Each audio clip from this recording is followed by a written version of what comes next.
Hello and welcome to another exciting episode of the Full Spectrum D&D podcast. My name is Trey. And I am Rungren. Man, it's good to be back. Yeah, good to have you back, Mo. Yeah, you know, the audition went well. Didn't get picked up, though. Didn't get picked, but I'm on a call list now, so Awesome. they can call me and tell me I still didn't get it. Anytime they're ready. As soon as you need a fill in. Yeah. Well, maybe next time you'll try the J-pop. I think you have a better chance at that. That's right. Next time we go out. I know it a little bit better than Korean. I can Right. speak more Japanese. You know, in hindsight, it was kind of weird that I went to the Korean pop Yeah. audition when I speak very little Korean. Yeah. But I felt like they just might need my Challenges. beautiful face. Challenges, you know. New directions in life. Yeah. There we go. That was going to be the name of our group, New Direction. I think it's already taken. I'm sorry. No, it's like, it's One Direction. Oh. But this would be a New Direction. Oh. Yeah. Well, Because we Right. have more than one choice. We Yeah. don't just go one direction. We Yeah. go both directions. after One Direction, we probably need a new direction. You know, this podcast is actually about. I was about to make D&D. I'm glad you moved on because I was about to make maybe you light up my life like nobody else joke. So let's just continue on with what you're saying. All right. Well, I do have a little bit of news to cover. There's not much detail Okay. on the news, but there has been some releases from Wizards of the Coast, Yeah. D&D. They announced The Wild Beyond the Witchlight, Yes. which will be, if I understand, it's a Feywild adventure. Mhm. I believe it comes out in November. There's not a lot of information on it. You can obviously you'll be able to buy it on D&D Beyond. Yeah. You can buy the book, or you can buy the book and an accessory pack, which it just says accessory pack. I imagine it has some minis in it, maybe some cards, Most likely. something along those lines. There will be a D&D live presentation by G4 on Okay. July 16th and 17th, Okay. where they'll show off some more information on Go a little that. deeper into that. Yeah. Well, I've been kind of avoiding D&D a little bit because of the second part of this. Yeah. But so hopefully they'll come out with that and give a full breakdown. And they do D&D Beyond, at least. I don't know about Wizards' main site. D&D Beyond at least has 2 free adventures that have already dropped for it. Now those are the extra. You think those are from the book? Or I think they're probably gonna be in the book because why wouldn't they be? right. But they're already available now. So if people wanted to go ahead and take a look at them, the adventures are Pixie Trouble and A Bargain with a Hag. Well, at least it'll get you introduced to the world before the books come out. Too, Yeah, absolutely. going through that. Another, and I think this one may be around November 2. Another release is Strixhaven, a curriculum of chaos. Yes, this is What the it's Magic called. the Gathering setting. Yes. Now I enjoyed Magic the Gathering years ago. Played quite a bit. I don't know the setting or lore about Strixhaven or even really Ravenica. Now Ravenica, obviously I could get the book. Yeah. And read about. But yeah, I guess it's just an expansion on because it's put out as a D&D Magic the Gathering supplement. Yeah. The only other news I have really big right now is the D&D celebration, which is I'm not 100% sure what they're doing, but D&D's been around for a long time, and they're looking for dungeon masters. And if you happen to hear this on Friday, you have a few hours left. If you think you're a good enough dungeon master to be one of the 10 to get out, they have prizes and official rules, and it'll be a step down. There's no way I would win this. Right. I would get asked a trivia question at some point, like how a spell worked, and I'd be like, I don't know. The player's supposed to keep up with that. Right. The player casts the spells. They're supposed to be able to show me. Right. And they're like, no, this is not how this works. So that's not a lot of information out. A little touching here, but like you said, they got the G4. But I'm Right. sure they're going to drop a whole lot more. Oh yeah. What's going and on. Strixhaven will be there as well, same days. Okay. So I should cover that. before we move on from that, they did one of those at one point, and it wasn't like D&D did it. It wasn't Wizards of the Coast that did it. It was just like a different website. Okay. And they had Matt Mercer on for it, and he was one of the people that were competing. And they asked a question of like, hey, what does this feat do? And I don't even remember which feat, right? Yeah. But Matt Mercer hit his buzzer, and just like there was the whole feat, like every bit of it, and you could see the panel just go, oh, he's gonna win this. Yeah. And then he was like, what? I had to read it out for the vocal version of the book. So there. And it was like, yeah, because D&D Beyond, Matt Mercer, you Yeah. know, you click, what does this mean? And Yeah. read it to me. And there you go. There you go. So I just thought that was really funny. I'm sure that helped. Yeah. I'm sure that helped. There's an old concept of like, hey, saying something and reading it at the same time Yeah. sticks it in your mind. Wow. That's cool, man. Well, okay. So the meat of this now, Yes. I've like I said, I've been avoiding. The only thing I know for sure about is the title, Van Richter's Guide to Ravenloft. And that's this week's wallpaper on D&D. Yes. On Wizard of the Coast. Yes. So you can get that as a wallpaper this week. So that's where I'm at. And I've been that way on purpose. I want to sit back and wait. I want to find out some of the stuff So they're doing. I got the book and I've read over a lot of it, but I haven't read over all of it yet. Okay. I read over some really interesting stuff, got an idea for the overview of it all. And then there were some things that I specifically did not dive deep in so that when we were talking about it, we could both get our raw reactions to it. Right on. But I want to give first a quick table of contents, right? Okay. Like, because the question is, should you buy this book? This is, I guess, for spoilers' sake, this is a thing that we kind of want to do when new books come out. Yeah. Is cover like, hey, is it worth purchasing this book? Yeah. Without getting into everything, yeah, I think it probably is. Okay. But let me give you a rundown of what's in this book. Okay. So it starts off with some new lineages. All right. And these lineages are almost like races for those that may not have messed with lineages before in Strahd or Ravenloft. Right. Family lines, if. Yes. Yeah. That allow you to be things that almost like a sub race, right? Okay. Because you still get to share your racial bonus, Right. but then you have more things. And these things can come with negatives as well. Okay. We'll get into a more deep dive on that because I definitely want to cover those tonight. Okay. But it also has dark gifts, which are a new bonus that your characters can get, but they come at a cost. And so these like will come feats from with a negative. kind of, yeah. These will come from Dark Lords in the course of your journeys, where you meet a Dark Lord, and maybe the Dark Lord is reasonable, or maybe he's not. Now this is called Guide to Ravenloft. Yes. It's not a guide to Ravenloft, is it? No, it's a guide to all of those demiplanes. So it's more of like a glossary of the Shadowfell. Yes. Which is cool. Yes, I agree. You know, which is really, really cool. Yes. Because there is no other that doesn't exist. Well, I'm just saying, in Ravenloft, the lineage is Strahd. Right. There is nothing, there is no else. So it's going out of that and giving other, which is really cool because Shadowfell's a wild place. It is, and there's no other book that covers it, No. So it's nice to finally have that. Yes. I was pleasantly surprised when I started getting into all this stuff. Awesome. Then, of course, there's the subclass options that we talked about a couple weeks back. I guess it's been a month now almost. Yeah. The Bard, College of Spirits, and the Warlock, the Undead Yes. Pact. There's some new backgrounds for your characters. Okay. And there's some new trinkets for your characters. And there's also a section in here for DMs that is just like, hey, for your character creation, you're making a horror campaign. Yeah. Here are some things you need to keep in mind. Here's some things you need to talk to your players about. And then there's a section in here for players that's like, hey, this is a horror campaign.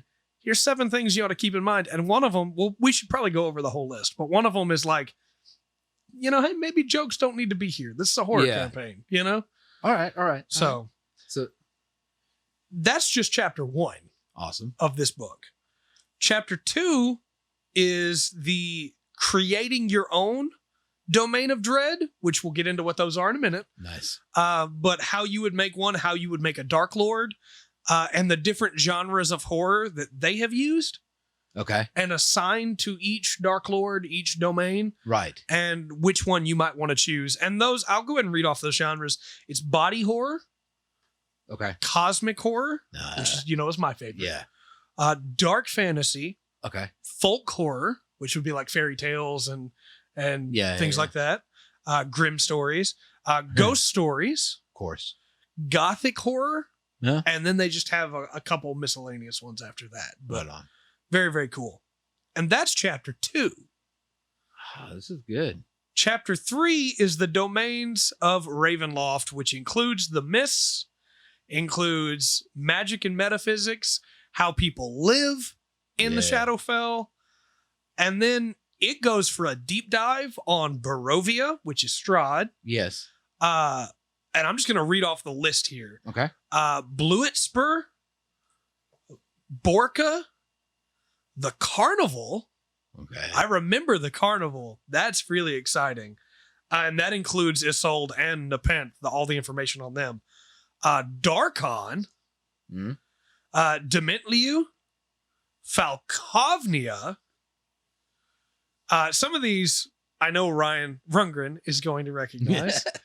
And some of them, I don't know if you will or not, but viewers, I hope that you can hear the smile in my voice when I say some of these names. Harakir. Yeah. Heslan. Ikath, which is one of my favorites. Kalikari. Kartakas. Lamordia. Lamordia? Very exciting. I love Lamordia. Lamordia is like stuff has happened there technology wise that is like almost forgotten technology in a lot of ways. And then of course there's Mordant, which is where the apparatus is. Yeah. So, that's there. In fact, it's really funny in this list, there is a section dedicated just to Wilfred Godfroy. And you can click on him and get a whole different page. None of the other ones, not even Strahd has that. Then there's Rishmulo, which I don't know anything about. I'm excited to read into that one some more. Tempest, Valakan, and then there's just like a short list here, so I'll just run down those of miscellaneous domains that you can use, including, I'm sorry, I got distracted by how cool one of these names is. Sire 1313, the Morning Rail. Okay. Morning as in not daylight, but as in morning. With a U. Yes, that's a great name. Because that's all morning needs is you. That's right.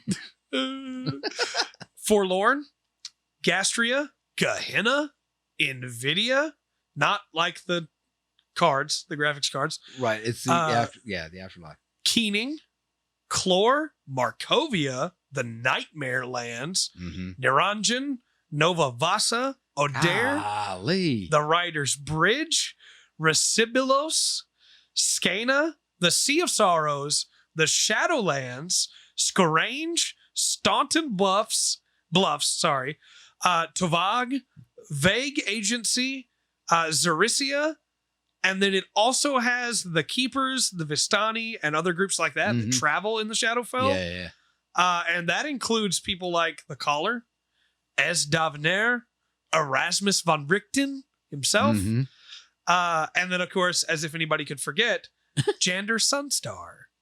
So that's just chapter 3. Wow. That's a lot. That is a lot. I'm sure a few of those got blurbs. Yeah, I'm sure. Because there's not a lot of defined about them. Right. But the fact that you could, they give I like the rule that they give you rules for the making your own. Yep. That's cool. And then they give you a name like the Morning Rail. Yeah. And even if all it has is a blurb, I can come up with something with that name. Yeah. Chapter 4 is about some pre-made adventures. Okay. So it is running the game. It is about the Taraka deck and the Spirit board and how those things can be used in Ravenloft. Yes. Curses, things like that. The House of Lament is the first adventure, and the House of Lament Continued is the continuing adventure of that. There is some very evocative verbiage for these, but I don't want to spoil it. Yeah. Because that should be that's one of those episodes where, hey, if you're a player, you probably don't need to listen to that episode if we break that down. Gotcha. Escaping the something is a phrase. That's all I'll say. Okay. So yeah, players probably don't. Yeah. That's chapter 4. And then finally, chapter 5 is the Monsters of Ravenloft. And it's a beefy bestiary. Wow. A lot of monsters in there. And you get this entire book. We're not sponsored, but you get this entire book for $30. That's cool. This is one of the best books that they have put out. Finally. Because again, this is a whole setting in a book. You could play just with this book and the free rules. Yes. That's perfect. That's what we've wanted. Exactly. Well, it does seem to have a lot of beefy stuff for the DM, and I'm kind of happy about that. It's been sparse on that. Right. Which it is easier. You do have more players than you do DMs. Oh, that's the way the game, absolutely. That's the way the game works. But I do like that they fattened out some parts for the DM right there. It sounds pretty. It sounds pretty awesome. Yeah. Now that we got discussion on it, I can. Oh wait, no, I've still got to wait, don't I? Oh, okay. I don't get to do my deep dive. I don't get to read it yet, right? Right. I've got a couple weeks. Yeah. Wait. Okay. Unfortunately, I'm sorry. It's all right. But let's go ahead, if you don't mind. We'll roll all the way back. Okay. To the start, to the top, and we'll handle these lineages. Okay. Yeah. That way you can have a deep dive. If we can at least cover chapter 1 today, okay, then you can deep dive chapter 1. Okay. Fair enough. Fair enough. Hopefully we can cover chapter 1 and maybe skip to chapter 4 today. Because I think we ought to do chapters 2 and 3 together, the domains, creating your own domain, and then chapter 5, the monsters. That's going to be a fun discussion. There's some good monsters in there. All right. I will put it this way. I didn't read through all of it, but there are star spawn in there, which are the cosmic horror, Far Realm stuff. Yes, which has me very excited. Far Realms. That's like you're getting into ancient old Cthulhu. And, yep. Yeah, good stuff. So I guess we should specify first for anybody that's never been in the Shadowfell. The Shadowfell is a very interesting place. It's not called the Shadowfell in this because they're trying it. It almost feels like to me they're trying to rebrand it. Okay. As the Mists of Ravenloft. Which makes me wonder if they didn't lose the name Shadowfell. Maybe because that kind of we get down because classically, and like I said, I don't know. Classically, right? Like, you didn't. I want to go to Ravenloft. No, nobody wants to go to Ravenloft. Most people don't know it exists. Right. The Mists decided that you needed to be there for some reason, and that was like the only thing that like Strahd has no control over. Right. In Ravenloft, and that's the way you got through the Shadowfell. Right. The Mist were its own entity. Well, and Strahd in 5e is now in Barovia, a specific section of Ravenloft. So Ravenloft before was just Strahd's area. Yeah. But it seems like now, again, I'm guessing they must have lost the name or rebranding it. But now it feels like all of it is being referred to as Ravenloft.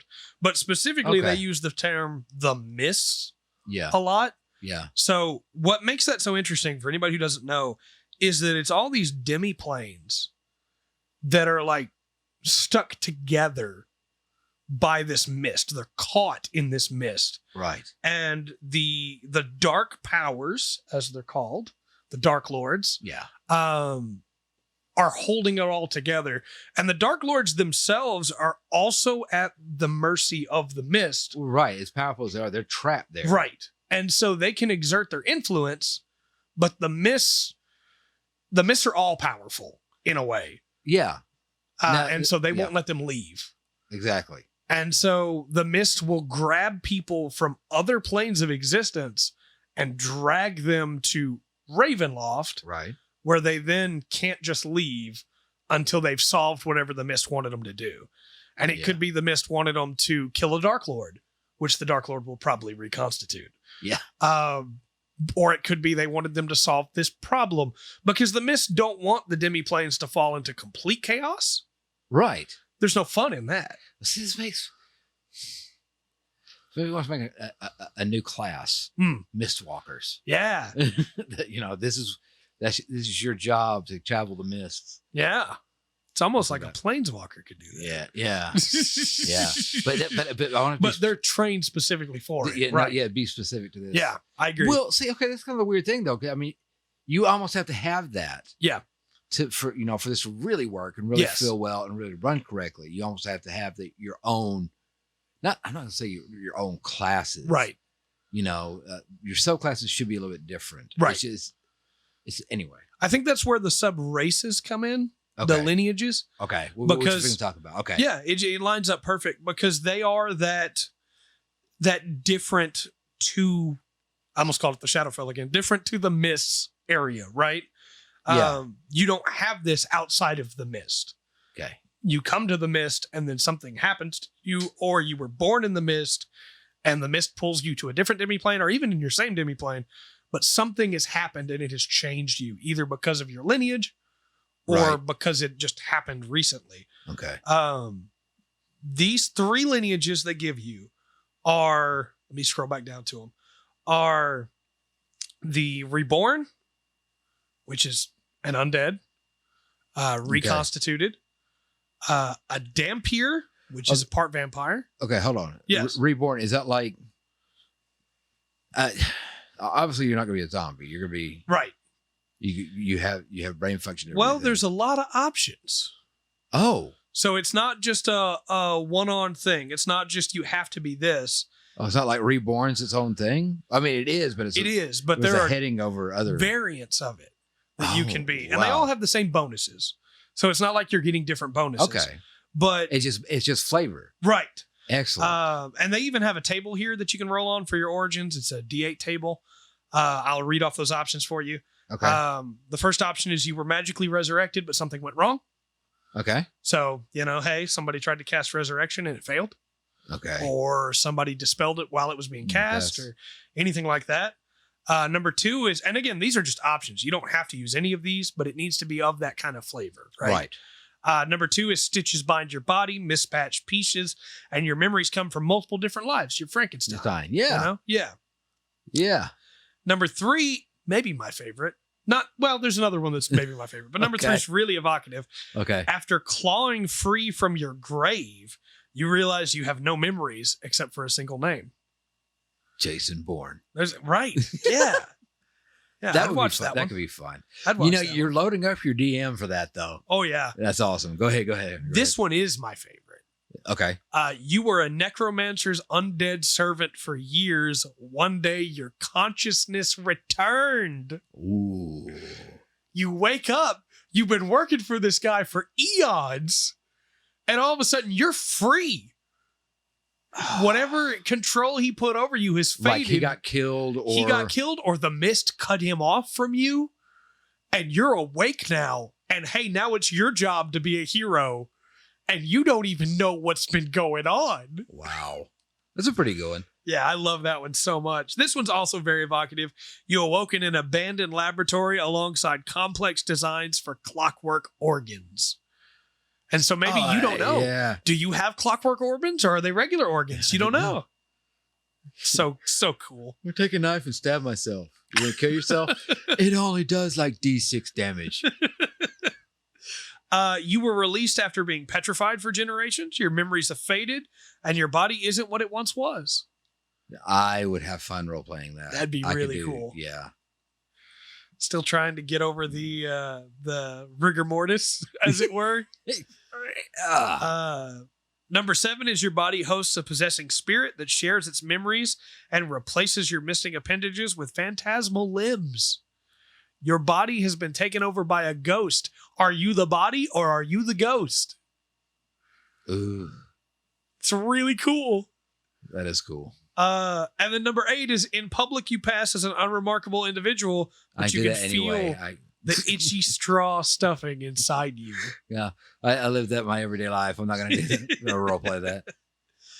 And so they give you a couple of different options here for where you would come from, right? Yeah. As a reborn, Harakir is the first one they give. These are the domains we mentioned before, the domains of dread. You died and endured the burial rites of this desert realm, yet somehow a soul, yours or another's, has taken refuge in your perfectly preserved remains. Lamortia, you awoke amid the bizarre experiments of an amoral scientist. Yeah. They consider you their finest creation and have a task for you to fulfill. That sounds about right. And then Mordant, there's a thing in Mordant.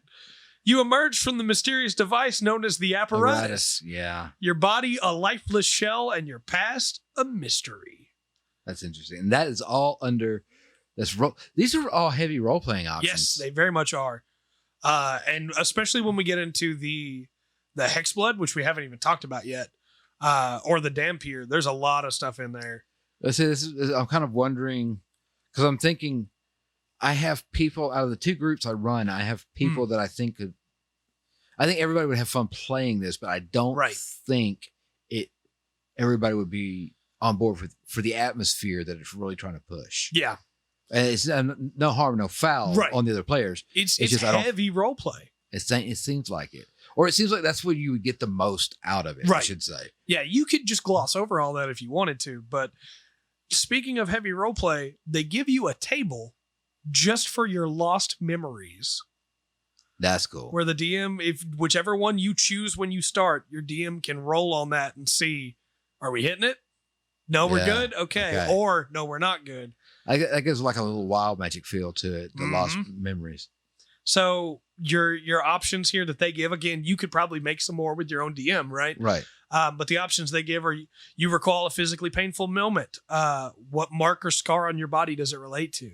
And these things, when they trigger, are like the most important thing at that moment. Of like, hey, I've had a flash of who I used to be. Maybe I'm gonna continue on with this conversation we're having, but the whole time we're having this conversation, I'm raising up my sleeve and I'm looking for that scar, you know, from that memory. The second one is a memory brings tears to your eyes. Is it bitter or cheerful memory? Does recalling it make you feel the same way? The third one is you recall a childhood memory. What about the event or who you were still influences you? Fourth one is a memory brings with it the voice of someone close to you. How do they advise you? And that one could be really fun to play with. I like that one. Yeah. You know, you have a voice talking to you. It's your dad, and he says you need a barge. That's a joke just for those that play in our Sunday game. Yeah. Wow. Number 5 is you recall enjoying something that you can't stand doing now. What is it? Why don't you like it now? It's called life. Yeah, that's called getting old. A memory carries a vivid smell or sensation. What are you going to do to recreate the experience? Oh, man. I love that one. A nostalgia junkie. Yep. It's like there's a certain perfume. The way she smelled. Yep. That's all I want. How do I get that back? Right. You know, like it had her like kerchief. Yes. For that's lost the smell off of it. And then every time you go to town or you see a merchant, you're buying every cent you can to try and. Yep. Yeah. So they also have racial traits. And this is where things get interesting because you're still playing. A Dampier. This is the Reborn. Excuse me, on the Reborn. Right. Yeah. You still have your original racial traits.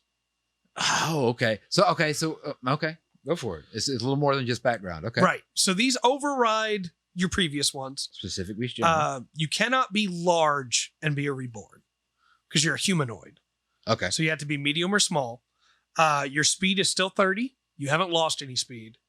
But you have an ancestral legacy. And this is the same for all 3 of these. If you replace a race with this lineage, which was what you're doing, you can keep the following elements of that race, any skill proficiencies you gained from it, and any climbing, flying, or swimming speed you gained from it. If you choose not to keep those, you gain proficiency in 2 skills of your choice. So you don't get everything that you had when you were alive. Right. But you get the important stuff. You get any skill proficiencies and any climbing, flying, or swimming speed increases. Do they have, and I might have missed it, because this really has and maybe they can call it really has a Revenant feel to it. Yes, absolutely. And without I guess they don't mention vengeance. Right. Or wrong, you know. You're just awake. You could be a Revenant. On that. Maybe they don't do that because that's in the Monsters Manual. Right. Well, I don't know. That couldn't be the reason. I think it's probably because they wanted to leave it open, right? Because all of those different ones before have like a very evocative feel of like, why am I alive? You know? Especially that you clawed your way out of your own grave. There's probably some vengeance for that one, I would think. That's true. Somebody buried you and you were not fully dead. Yeah, just mostly dead. Mm-hmm. But they also have a deathless nature, which they have advantage on saving throws against disease or being poisoned and have resistance to poison damage, but they can still be poisoned. Okay. They have advantage on death saving throws because they've died before. They don't need to eat, drink, or breathe. That's handy. Oh, yeah. Go into that water and just walk down there. Pirates of the Caribbean style. Yeah. You don't need to sleep, and magic can't put you to sleep, but you do have to spend some time reflecting on who you are and what you can remember, or else you lose yourself and basically go hollow. And you basically, that's DM be like, hand me your sheet. Yeah, because now you're a zombie. You have lost your will. It's not. It sounds a little bit closer to the Elvish trance. Mm-hmm. Except you're not alert. You are inactive. So whereas an elf would be able to wake up if somebody walked into the camp, you would not. You are inactive. Okay. But you do retain your consciousness. So if somebody spoke to you, you could come out of it. You just can't see, basically. Okay. Your eyes turn off. All right, then. And then the last thing the Reborn have is that they have knowledge from a past life. This is a really powerful ability. I'm going to give you a heads up on that right now. But I like it a lot. Basically, when they make an ability check that uses a skill, they can roll a d6 immediately after seeing the number on the d20 and can add the 6 to that check. And they can do that as many times as they have proficiency bonus every long rest. Oh, wow. So it's really potent. I'm like a rogue reborn. Yeah. It's pretty sick. Yeah. But again, you're dead. True. So they don't have the problem with healing magic that the Dampier is going to have, that we're going to talk about in a little bit. Right. But if a spell specifically says it won't heal undead, it won't heal a reborn. Yeah. So something to keep in mind for sure there. What do you think about the reborn just from that? I feel like this section in chapter 1 is probably going to take the most of our time. Well, I like where it's going. And I like that the world's self-contained. Mm-hmm. It's like I said, I think because you've got your regular character creation. Yeah. And I don't know. This world has got such its own flavor. Yeah, absolutely. That it's almost like I don't want to mix up, these other things into it. I don't want to bring these out. I don't want to be a samurai, although you could. Yeah. You could be grabbed by the mist. You're a samurai fighter. Yeah. But for what this is set up, I don't think from the classes you're given, I don't think these would be classes that were necessarily brought in from outside the Shadowfell. Right. These sound to me like these are born of the Shadowfell. Yes. These are children of the Shadowfell. Right. And that's how well, you said lineages. It's the family lines of the Shadowfell. And so it could happen outside, but as a DM, I wouldn't allow it all the time. It would be specific circumstances. Yeah. They'd have to come to me with a really good idea for me to go, yeah, I'll allow that. Now, that one, especially the, I don't know, I was thinking about it as you're reading off the last little section of it there. I was like, I could make that work. That would be interesting. Hey, look, I don't know who it was. I'm dead. Sorry, Yeah. But I want to help you guys out. Exactly. It's just like this weird member Sir of a Daniel group. From Medieval. Yes. Yes. I'm just a skeleton. I can't even speak, but I've got my sword and I'm here to fight. And then you've got Billy from Hocus Pocus. Absolutely. Would be a good example of that. Absolutely. Yeah. He'd be a reborn 100%. Yeah. That's really cool. The Hexblood, I think, also would work outside of this setting. Okay. Especially with like the Feywild. Yeah. But the Dampier is a little bit different. So which one of those two do you want to hear about next? The Hexblood or the Dampier? Dampier is next after. Okay. So, let me tell you about the Dampier. Well, not next. It's before the other one alphabetically. I know we just went with an R. It's not what I was. So Dampier, obviously, you have been bitten by a vampire. Yeah. Either you or somebody in your lineage had an encounter with a vampire. Survived. And here you are. Okay. You have dark vision. You have a special bite attack that we'll get into the numbers on that. But the first big thing, and this is top of the page basically for them, is you have to deal with your hunger. You got to deal with that. Now, as long as you're in, and this is why this one's so specific to the Shadowfell, to Ravenloft, you don't have to worry about the problems with sunlight if you're in the mists. Right. Because you're in an area where the sun barely shines anyway. So you're okay. But if you tried to take this out into regular D&D, it would be like what playing a drow used to be like. Oh. Where, hey, you're not going outside in the daytime. Right. You have to do your adventures at night or underground. Yes. Yeah. So the thirst, right? This is an issue for Dampier players. If you're going to play this, you have to commit to it, or you and your DM both agree to just hand wave it. Gotcha. Because kinda this like thing, spell components. yeah, this thing it's a problem for you. They want you to either roll or choose an option from this table, and they don't say anything about or make your own for this one. This is Okay, hey, this is you pretty got hard and fast. you got stuff you got to worry about. I'm betting. I don't know, but I have a feeling that there's going to be a couple of good things on the backside of this. So Yeah, So there's is it- some really nice advantages to Okay. playing a Dampier. let's see what we got. So your hungers, it can be for blood, which is the go-to, right? Yeah. It can be for flesh or raw meat. It can be for cerebral spinal fluid. Interesting. It can be for psychic energy. Ooh. It can be for dreams. Or it can be for life energy. So there's some really cool stuff you Dream can do was there. interesting. I love that. Feed on dreams. There's so much cool stuff there. You of course get to fight against your urge, but when there's a temptation, your DM will roll or make you roll, Yeah. depending, right?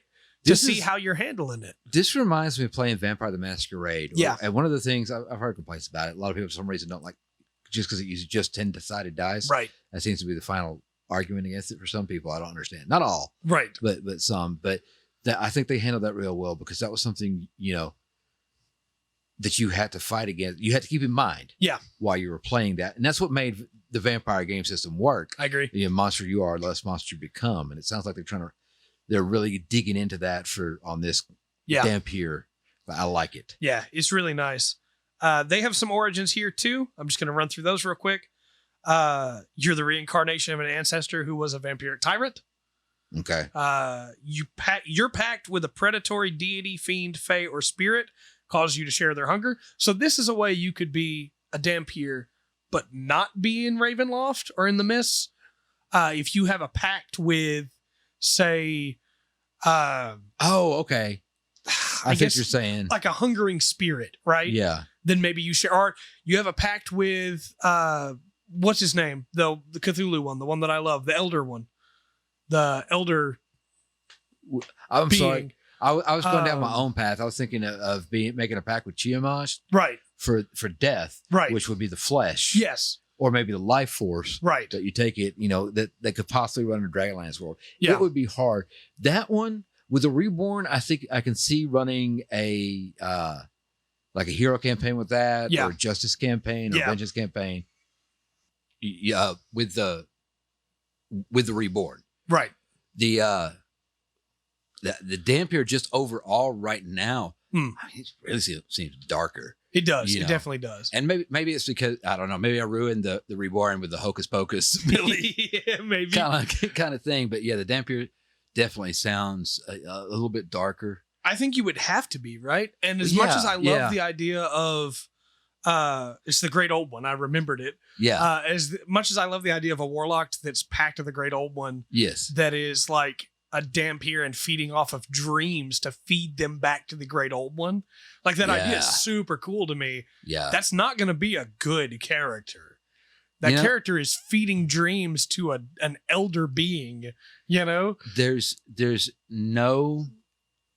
I couldn't do it, but I know somebody that could. I'm not going to put their name out there, but what a way to make, if you were going to run a Skyrim or Oblivion campaign to make it the priest of Hermaeus Mora, you could fall into that. Yeah, I think- 100%.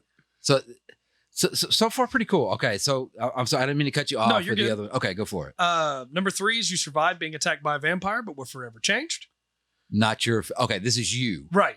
You actually got attacked. Cool not way to make like an everyman that is now having to go fight, because now you have these powers. Yeah, And as we know, with great power comes great. Yes. Yeah. Absolutely, sir. A parasite lives inside you. You indulge its hunger. So that's kind of a little bit. Isn't that the 28 days later premise? That was It a is. parasite, wasn't it? It's also kind of that would be good. illithid. Oh yeah. Yeah, it's kind of Could mind go that flayer. way with it. That makes me It used to think eat of a few the spinal things. fluid. The ear and the canals, the earworm, Star Trek. Yeah. Man, there's a lot of ways that could go. I like that one. Yeah, that's a really cool one. Just for sparking ideas, I like that. That's This next one's pretty evocative too. Tragedy interrupted your transformation into an immortal. and now you are a Dhampir. You are a demi-immortal. So you're not a vampire per se. Oh. You just never got to make that full. So you were trying to become a lich or a vampire. You could spin this Hercules. They're pouring the god, Hercules, the Disney version. They're pouring the god out on him, pouring the juice, the god juice. Did somebody get interrupted? Out on him. And they, they pull him away. And so he only gets half of it. And he becomes a demigod instead of a full god. Well, isn't that kind of like it's not really the same, but Achilles, she has to hold him by the dip him in. But she has to hold him by the heel so they'll go in the water. Yeah. So he's not a full immortal. He's a half immortal. Yeah, that's cool. Number 6 is you are a diminished form of an otherworldly being. Slaking your hunger hastens your renewal. So maybe the mist dragged you in, and when it did, it diminished you because your original form is too big to fit inside this plane. Okay. And so now you are this weak version, and you want to be strong again. There's a great line that it would work for this character. And it actually made me think of all things, The Last Unicorn. Oh, okay. Great cartoon. Yes. Not bypass the singing. Yeah. But the story. Stop. The song, the music, the song by America is great. I'm talking about the actors. I agree. Love Mia Farrow and Bridges, but yeah. No, but there's a very powerful line, and it really affected me growing up the first time I saw it, when she gets changed into a human. Yes. And she's so upset. And when she said, I feel this body dying all around me. Mm-hmm. And it's like, oh my gosh. Yeah, that's a great premise.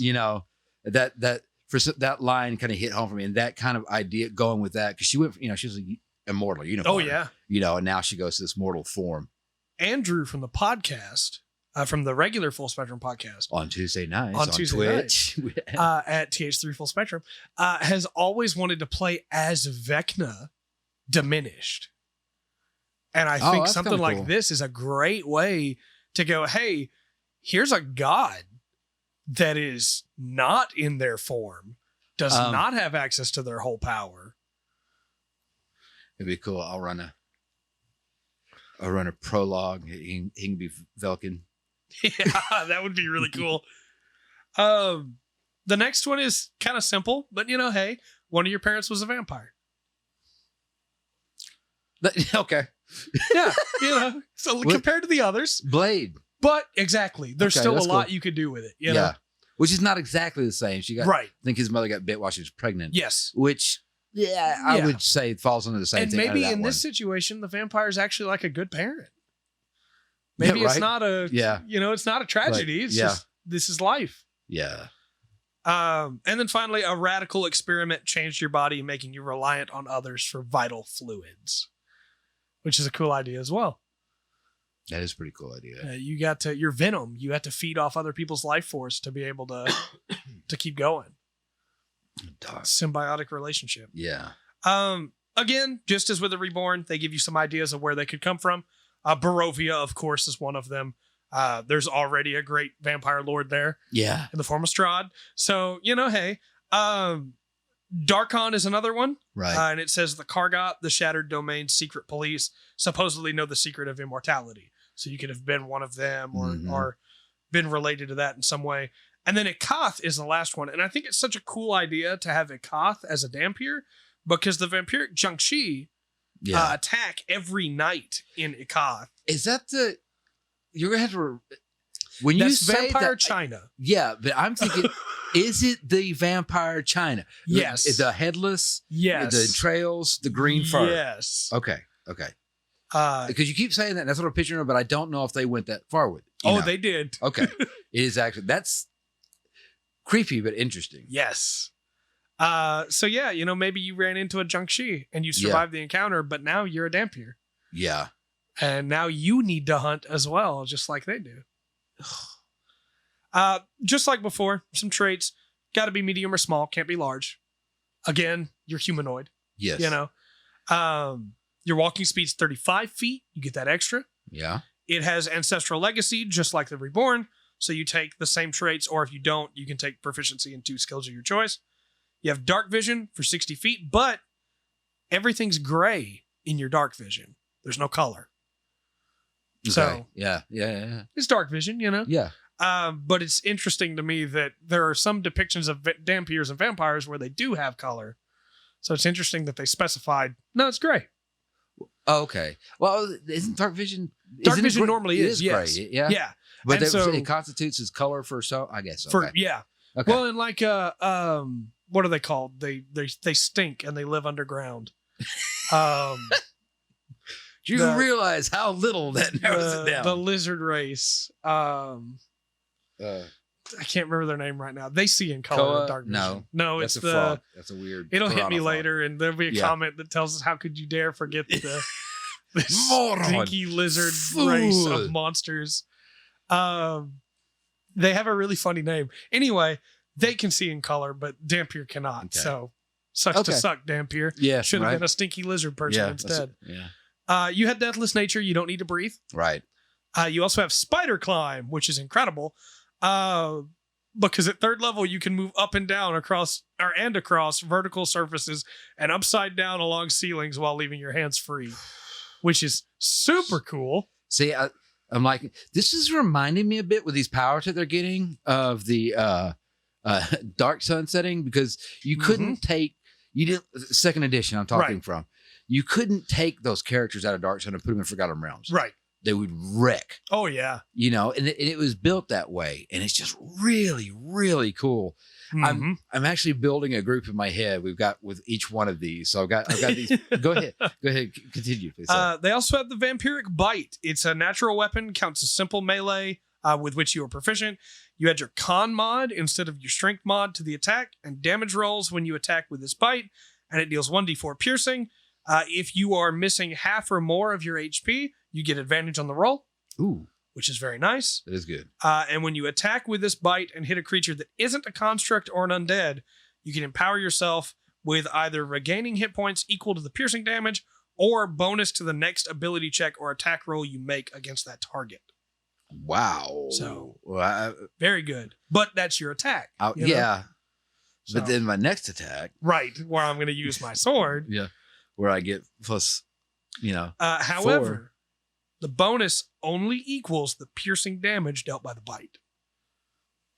And the bite's 1d4? Mm-hmm. Do you get your you get your proficiency bonus as well because you're proficient with it. So, but I'd just say that's pretty good. It's pretty good. That's at least a 6 if you roll the best, or at least a 3 if you don't. Yeah. And a +3 to hit is pretty good. Yeah. That's really their main negatives. The big thing from there, of course, is if your DM wants to rule that because you are a Dampier, the rules that affect vampires affect you, they can do that. That's up to the DM. Yeah. I'm gonna like sunlight. And yeah, you're gonna have that conversation. Is sunlight the classic ones, right? Sunlight, running water. Yeah. Gotta be invited in to be able to enter. Yeah. The other big thing I was gonna bring up is that because you are a Dampier, your DM decides when your hunger's acting up. And then you get to roll to see if you can resist it. And if not, you gotta feed. Now that's gonna be tough in a good party. Well, okay, I almost rip off Vampire the Masquerade on this, and I think I would go like after a fight, after a stressful situation. Yeah, you need to make a check. Right. I don't think I would I don't think I would push for a daily thing. I agree. I think it would have to be like situational too. Yeah. Like if they're feeding on dreams, and while they're checking through the city trying to find the thing they're hunting, they pass by an open window with a kid sleeping in that room, very obvious. Yeah. I'm probably going to make them make a check, Yeah. Just like if it was blood and they pass by a bleeding woman, I'm going to make you make a check, no, that's what I'm saying. Like right after combat, right. And I'm thinking more classically the blood one, you're standing there, you got blood everywhere. Oh yeah. You're going to have to make a check. Yeah. Or do you voluntarily go ahead and say, well, I need to feed. Yeah. Yeah. Climb into that window and eat that child's dream. I'm going to check. I'll try to remember to check. I'm going to dig into the DM's guide. And I think there's a couple of things in there that would actually help out with this. Yeah. But go ahead. I know. Okay. We'll talk about this for the next 6 hours. I know. Yeah. The last new lineage for these is the Hexblood. And the Hexblood is probably my favorite. It is a mix between eldritch magic, fey energy, and witchcraft, where some will enter into bargains with hags, others will be changed by a druid, some may be cursed by a forest, but basically they become infected with this hex magic, which makes them very different than they were before. Okay. That's a little bit, I did not expect, that kind of came out of left field on me there. That setup. The other two feel a little more classic. This feels a little more, what I mean by classic, more of the classic horror settings. Right. This one feels a little bit more, I don't know, a little more fantasy. Maybe because you said Feywild, it threw me out. I don't know.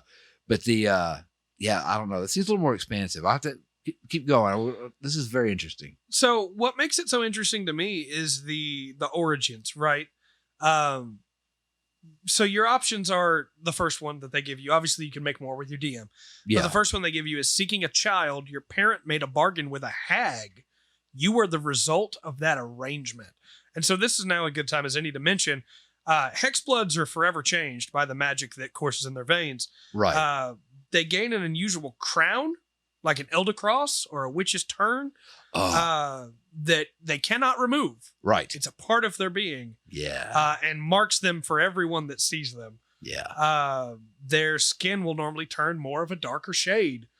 Their ears, nose, and fingers will elongate a little bit because they've been affected by a hag's magic, which makes it really interesting to me.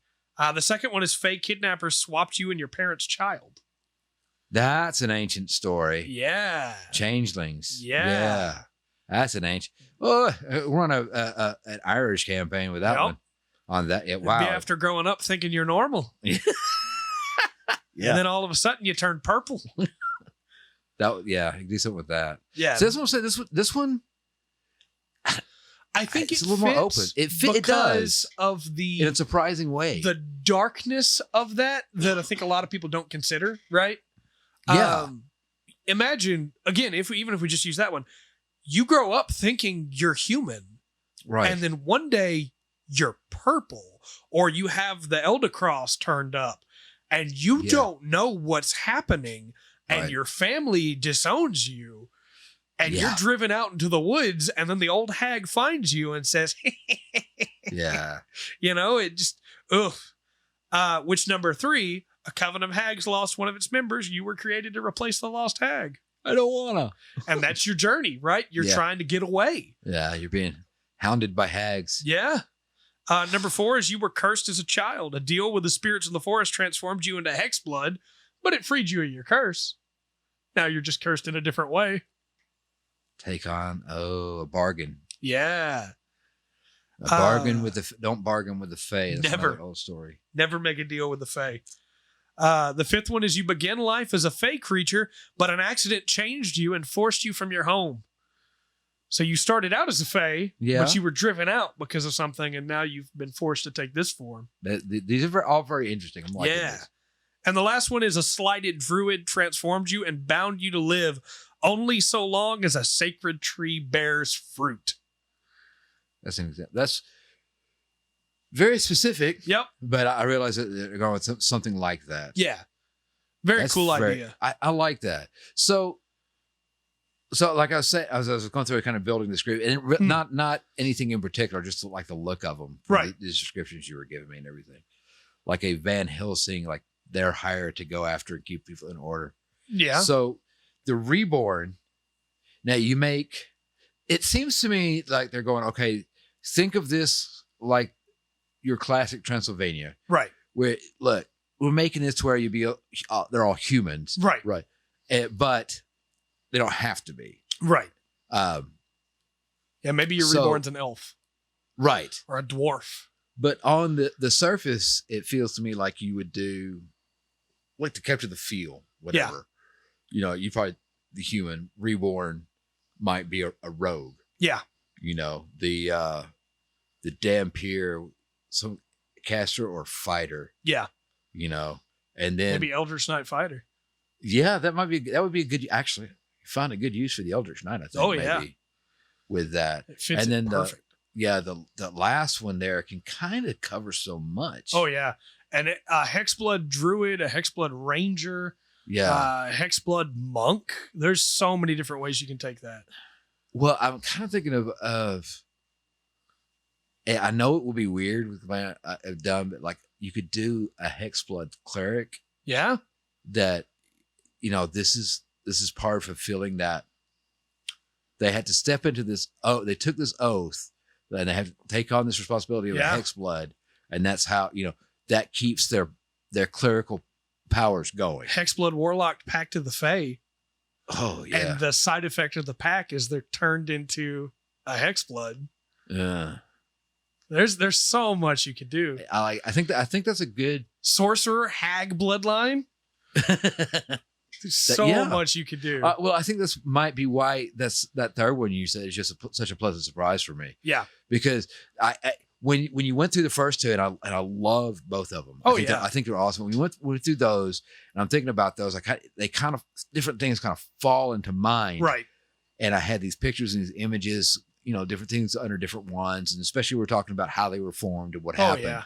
And then you get to that one, and all of a sudden, it's like, okay, well, that fills in every other class. Yeah. Every other role, you can fall in under that. You could even do Barbarian, Totem Barbarian as a Hexblood. And instead of the totems being based around the animals you would think of, it's based around like Fey versions of them. Oh, yeah. Like there's so much you can do. Yeah, and then you wouldn't have to overthink that. You could leave them alone. You just change the name for flavor. Yeah. Oh, yeah. So just as the other ones, they give you some different places it could come from, right? Right. Hezlan, the bizarre magic of the crumbling domain, exposes the populace to the supernatural forces, occasionally giving rise to Hexbloods. Mm-hmm. Kartakas, whimsical witches make their homes in the forests of Kartakas. There's a lot of covens in Kartakas. They eagerly grant the wishes of locals seeking grand fortunes for their children. And they raise the children up as Hexbloods. Yes. And then Tempest is the third one they give. Many of the children in the town of Victal are Hexbloods who exhibit their supernatural natures from a young age. Each youngster is considered a gift from the town's patron deity, who is known as the Mother, who is a hag. Right. So, very cool stuff. They have traits, of course, just like the other two. Yes. They are Fey, not humanoid. The book says you are medium or small. I would say this is one that you could be large with. Yeah? You could be like a Goliath Hexblood. Okay. Because you're Fey, you're not humanoid, right? Okay. Which technically a Goliath's humanoid too, but yeah, they're large. I would let a player be a humanoid, like Goliath Reborn. But a Goliath Dampier, like, I don't know. That seems a little too big to be able to... Okay, well, going down that road, Goliath is one thing. Right. But then you got like half orc. Right. Or orc, you know, and you start padding in those abilities with that as well. I agree. That would be absolutely vicious. I agree. But a Hexblood, I think I'd be way more open to different races with, Gotcha. Because, hey, anything could happen there. There's so many options for how you became a Hexblood. That's true. Speed's still 30 feet. It still has Ancestral Legacy, just like the other two. Dark Vision, just like Dampier. Right. This is where things get cool. Okay. The Eerie Token. As a bonus action, you can harmlessly remove a lock of your hair, one of your nails, or one of your teeth. This token is imbued with magic until you finish a long rest. While the token is imbued with this way, you can take these actions, and you have two different actions you can take. One is a telepathic message. As an action, you can send a telepathic message to the creature holding or carrying the token as long as you're within 10 miles of it. Wow. Message is up to 25 words. Okay, standard. And then the other is remote viewing, which acts as if it were a familiar. If you're within 10 miles of it, you can trance and you can see and hear as if you were there for up to a minute. But after that minute, the token is destroyed. So you could leave your hair somewhere, be 10 miles away, and if you knew the time the meeting was there, you could listen for a minute. That's right. Oy. So not as useful as it could be if it was like 10 minutes, right? But still very handy. Very handy. And right now, this is the first time hearing that is right there. That is one of those things that in my mind to go, okay, I'm missing a lot on this right now. Yeah. And there's players out there that know magic, know a few other things right now that went, if I did that with this, Yes. Well, and I can see situations of, hey, we know there's an army coming, but we don't know when. We're gonna have a series of these Hexbloods. How far every hour? How far does alarm work? Alarm is not 10 miles. He's got to be close, huh? Yeah, I think it's 500 feet for alarm. Still. Yeah, there's some options. Yeah, there's. Okay, sorry, I'm getting off track. Go ahead. No, you're good. We never do that. I apologize. Right. Whenever you finish the long rest, whatever you removed regrows. Okay. So yeah. Remove your toenail, it has regrown. You can also cast Disguise Self and Hex once per day for free. Oh, that's cool. You can't cast it again until you finish the long rest. But Disguise Self and Hex are added to a spell list if you have them. So you can cast your spell slots to use them as well. So it still count as a short spell if you're a warlock? I would assume so, yeah. Okay. I would think so. Also, you get to choose when you take this lineage whether you want your casting implement to be intelligence, wisdom, or charisma for your casting ability. You get to decide because you're a Hexblood. It's in your blood. Man. Hexblood. Yep. And that's... Which I had to admit would be a blast to play. Oh, that would be so much fun. That's our 3 new races, right? That's our lineages. Yeah. There's a lot of fun stuff in there. There's a lot to do in there. Yes. And we haven't even touched Dark Gifts yet. We haven't even touched the new backgrounds or trinkets that you can get. Really? We just spent like 45 minutes just on the new races. Yes. But I think that if we're going to take the time, that's where it needs to start, right? These are races that the DM can use. These are races that the players can use. It's not just a new weird subclass. Here's a brand new entire system for races, Yeah. There's sub races, right? Yeah. It's great. Maybe there was things in the Hex Blood. Yeah. We're talking about like the Fae and getting that interacted mixed in there. That makes me think of the Immediate to Stardust. The book. Yeah. Not the wrestler. Yeah, right. That's Gold Dust. You're right. But yeah, those are some. I like the fact because those are some old stories, and I really think that's one thing that gets missed in D&D is a lot of this. While it may seem original, a lot of this they've really gone and dug old mythologies, right, and looked up stuff. Yeah, and the Jiangshi, for instance, that's an actual thing. Yeah, that's the actual. And we can have a whole podcast on vampires alone, and how they everywhere. But that is it is the, so to speak, the Chinese vampire. Yes, it has a look. It was just it's a little bit different than the Philippines. It comes in half. Is that the one that comes in half? Splits in half. If you kill the bottom half, you kill the upper half too. Right. By the time that vampires get to the United States, they don't come apart anymore. That's right. They have a whole stay body. Together. They have a whole body, and they shine in the sunlight. No, they do not. The only reason they're shining in the sunlight is because they're on fire. That's right. So I have to ask, because the Dark Gift section is not small. Do we want to save that for next week? Or do we want to try and tackle that tonight? I think we will save that. I'm really digging this.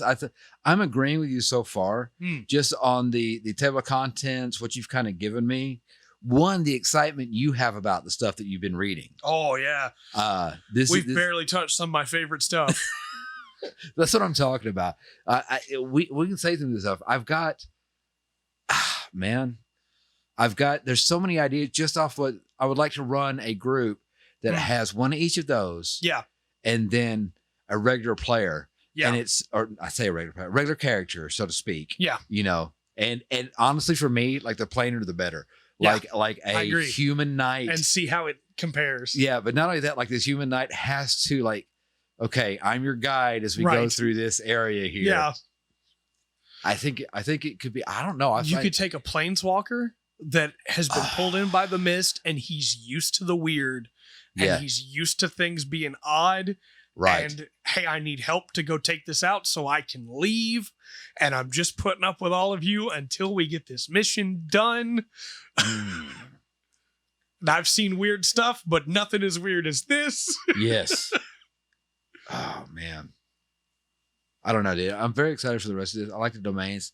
I like where they're going with this. And I hope they kind of keep this format going forward. Yeah, I agree. Because I feel from what you've given me, like I said, this is a table of contents, right? Which is what I've already got. That we just went over the lineages, right, as you call them, which take the place of races, or sort of do. Yeah. It is. I feel satisfied as a DM. I'm going to get some good stuff out of this. Right. I'm not going to have to. I'm given the tools to balance this out. Yes. I'm not going to have to try to figure out, all this stuff on my own, because the players have got all kinds of new things to do. Right. I've tried running a campaign with everything unlocked. Yes. And it was a point to be proven. Right. And it does. It's you insane. get busted real quick. Yeah. It goes insane. I liked it. I like the fact that you could buy this book after, okay, I want to spend $30 on D&D Beyond after the basic rules. You can buy this book and just go. Yeah. And I think that's awesome. Got all the stuff you need to be able to run a really cool horror game. Yeah, real cool. Yeah, you have everything for the flavor there. Mm-hmm. I'm interested to hear the rest of the book. I'm hoping, I think there's some good stuff in here. The monster should be interesting. Oh yeah. And I'm looking forward to the domains as well. I want to hear. I want to tease you just one paragraph for next week. Okay. Okay. And I don't even know if we'll get to this. This might be week after, right?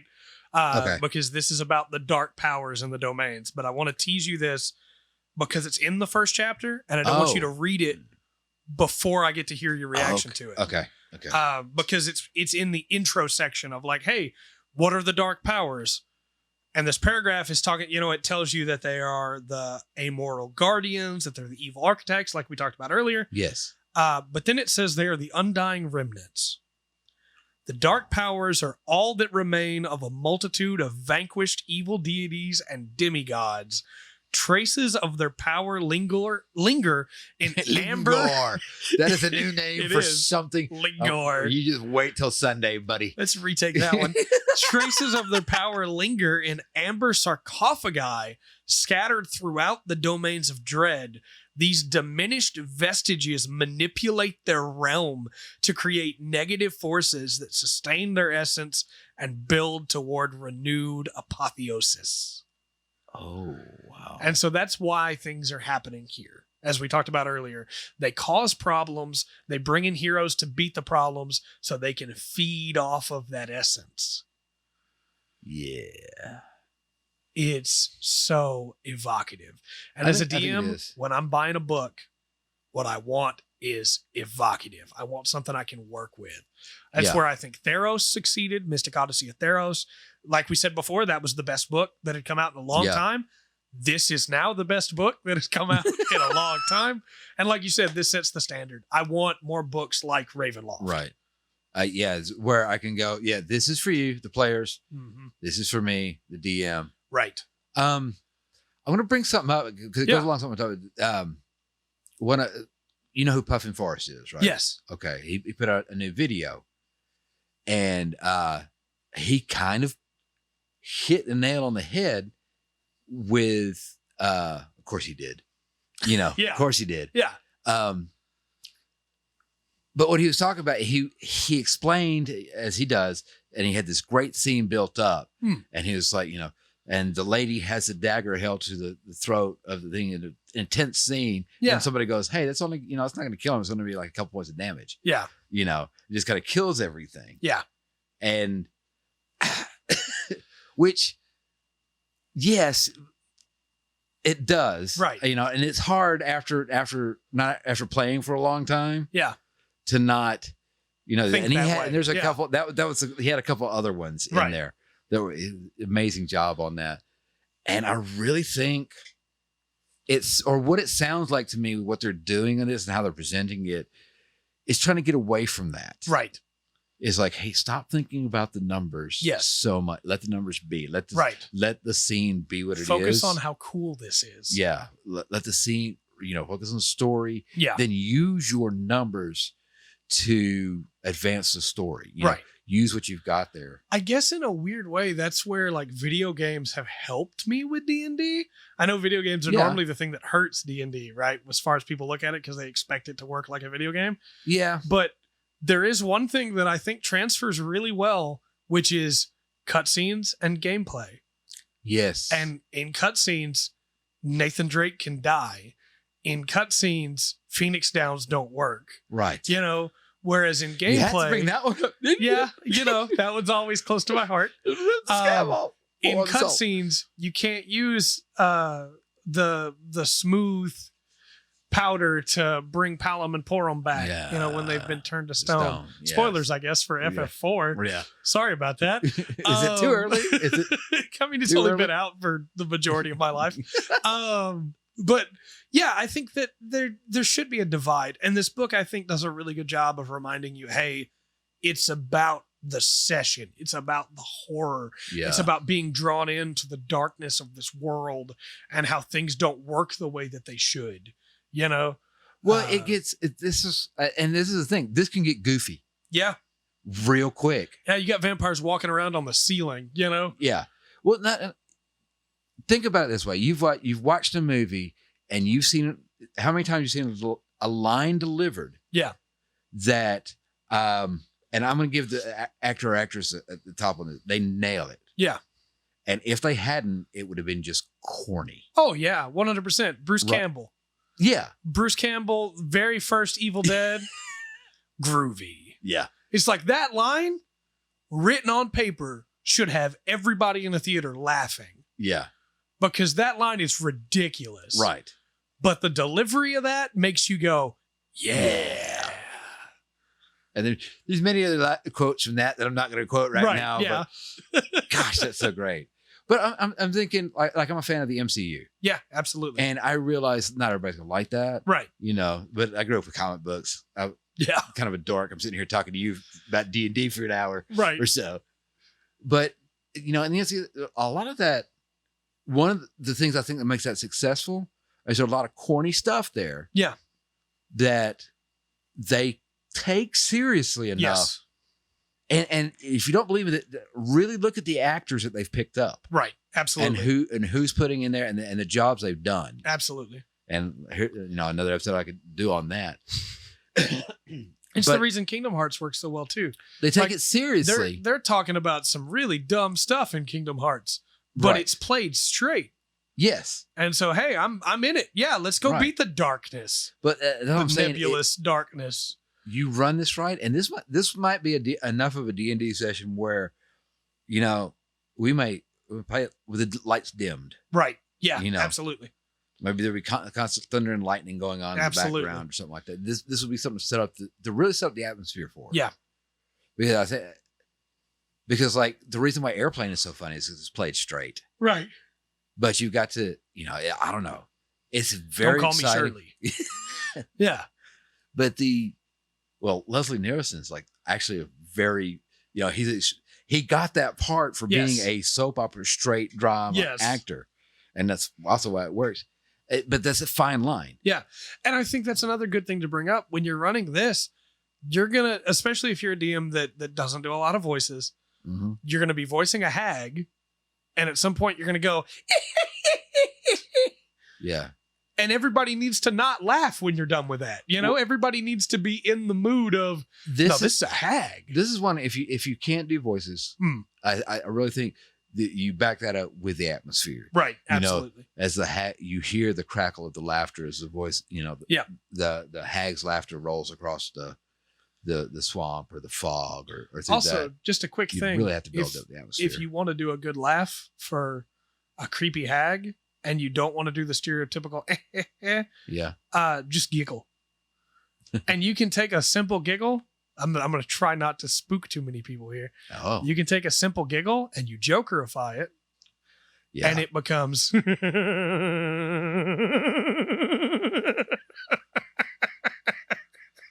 And that works, Yeah. right? You do that, and all of a sudden your players are going, "Oh, Yeah. this thing's a problem. Right. We need to be careful around This this." thing's crazy. But yeah. So before we get down a rabbit hole, we just keep going. Oh, true. Sorry.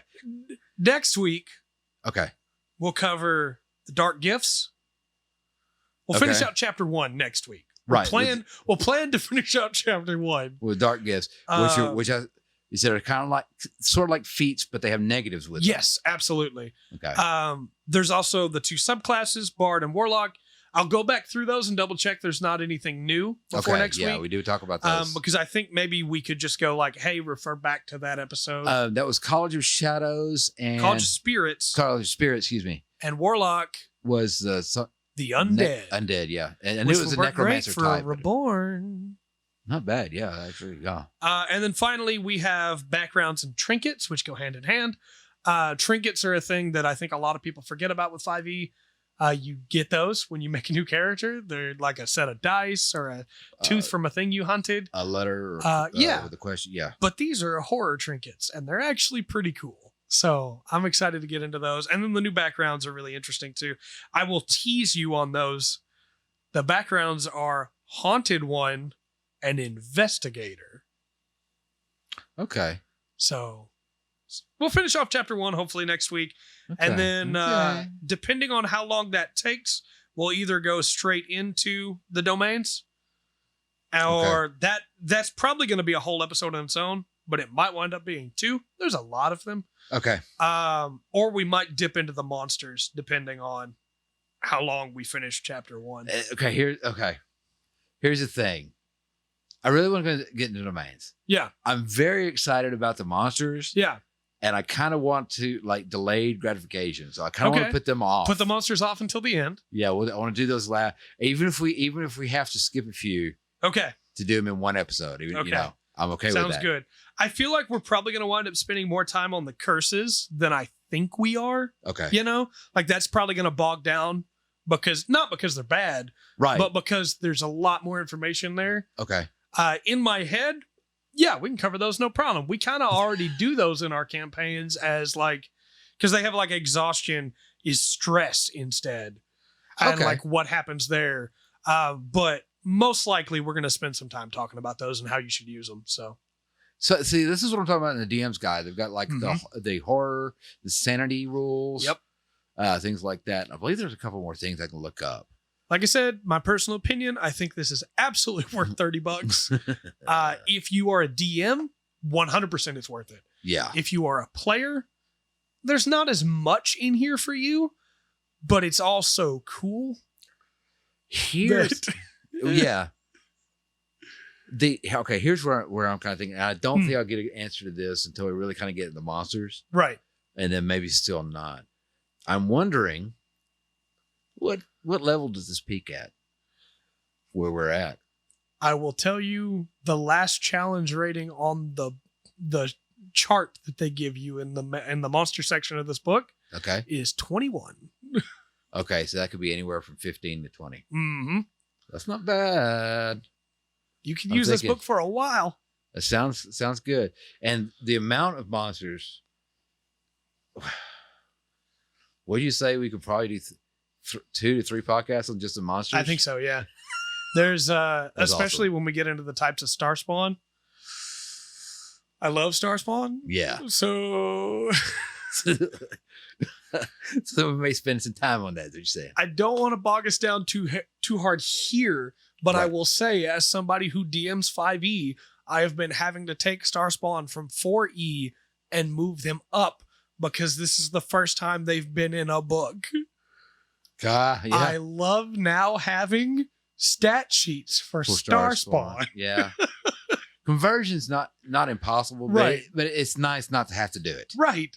I got enough stuff on my plate already. If I can just take a stat sheet, I'm here for it. I hear you, sir. I understand. Dude, pretty good discussion. I think we're gonna keep going all night if we don't. Yeah, we're gonna have to wrap it up.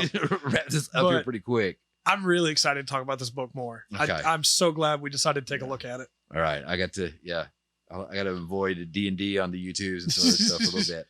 No, I'm pretty sure there'll be some other people talking about it. Yeah. When was the official release date for this? You remember? It hasn't been long. No, I think it was 2 weeks ago, maybe. 2 weeks ago. I knew it was, Okay. Yeah. I can double check. I thought it might have been last week. I know it hasn't been long that this has been out. And there's been a few different things going on it. But while he's looking that up, I would like to remind everybody, if you would like to get in on the Discord, it's $1 a month. The 18th. Came out on the 18th. So it's been okay. Last month. Okay. So it's been almost a full month now. Wow, man, we've been so busy. So much stuff is But going that on. might have been the pre-early release for those that got it physically and not the. Okay. So. Possibly. Sorry, I was Discord $1 a month. Yes. Which I have not, D&D and a lot of other gaming and many other subjects on there to get discussed. Going through there, the Twitch stream. Yep. Twitch.tv Live. /TH3 Full Spectrum. Live Tuesdays. Starts at 7. 7 CT. That will be Trey, Patrick, and Andrew on that. I'll be in the chat making fun of Trey. And we just got done with all our E3 coverage as well. All of that is up on YouTube. Yes. So if you want to see all of that, including Andrew and I breaking down our favorite things of E3, best in show, basically. Right. And Pat joined me for some of those reactions. Some of them I was barely conscious, it feels like, but we had a good time. We covered it all. That is awesome, dude. Glad that we did. Yeah. I get that. All right. With all that said, then, I have been Trey. I've been Rundgren. And we've been the Full Spectrum D&D podcast. Remember to always enjoy the full spectrum that Ravenloft has to offer.